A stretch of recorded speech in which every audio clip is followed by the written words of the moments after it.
Ayan.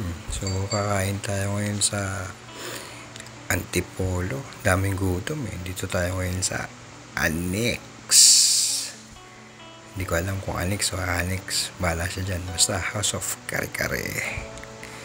So, alam yan dito sa... Oh, taga lang. Sisig muna. Para maiba lang.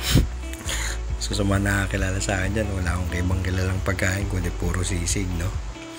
Ayun, so along to sa Sumulong Highway, paglampas ng ano nga bang mall yun?